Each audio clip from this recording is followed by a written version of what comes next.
नमस्कार, एक बार फिर से स्वागत है आपका मोनी अनकट पर। इससे पहले वाली वीडियो में हमने बात की कि आपने अपना कंपल्सरी हेल्थ चेकअप और अपना रजिस्ट्रेशन दोनों करवा लिए हैं। इसका मतलब ये कि आपके मन मुताबिक आपको मार्ग और डेट मिल गई है। अब क्या तो आपने पहलगाम चुना होगा या फिर आपने बालटाल। हम दोनों ही रास्तों की बात करेंगे, लेकिन एक-एक करके।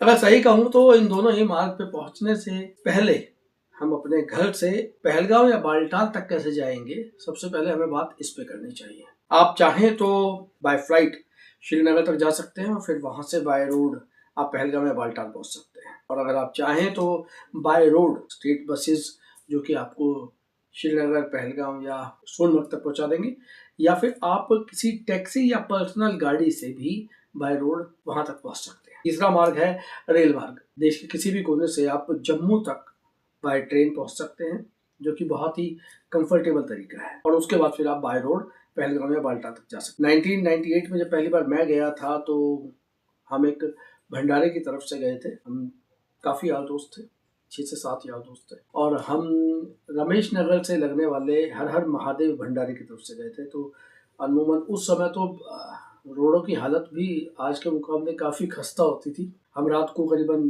12 से 1 बजे के बीच रमेश नगर से निकले और अगले दिन शाम को करीबन 5 बजे के आसपास, साढ़े 4-5 बजे के आसपास हम लोग जम्मू पहुंचे। उसके बाद फिर हमें एम एस स्टेडियम में रुकने के लिए बोला गया, और हमें क्या मतलब, उस समय जितनी भी यात्रा की गाड़ियां आती थी, चाहे वो बस हो, कार हो, मेटाडोर हो, मिनी बसेस हो, उन सबको जम्मू में रोका जाता था। और जम्मू से आगे की जो यात्रा थी, वो चाहे पहलगाम की हो या बालटाल की हो, उन्हें कानबाई के साथ अगले दिन अर्ली इन द मॉर्निंग छोड़ा जाता था। जैसे आजकल दस्ते, पहला दस्ता, दूसरा दस्ता, तीसरा दस्ता, इसी तरीके से उन्हें छोड़ा जाता था।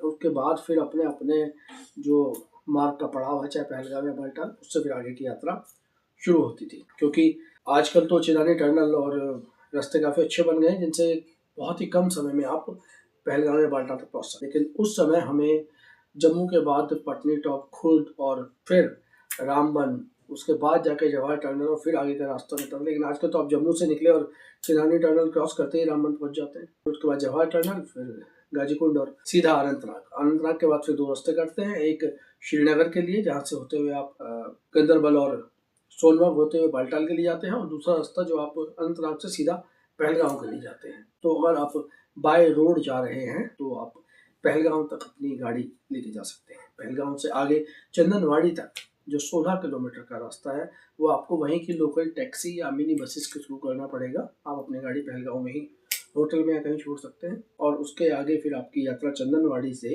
होली केव, यानी कि 32 किलोमीटर पैदल यात्रा आपकी रहेगी। उधर हम बालटाल की बात करें तो बालटाल से होली केव तक आप 14 किलोमीटर की यात्रा होती है।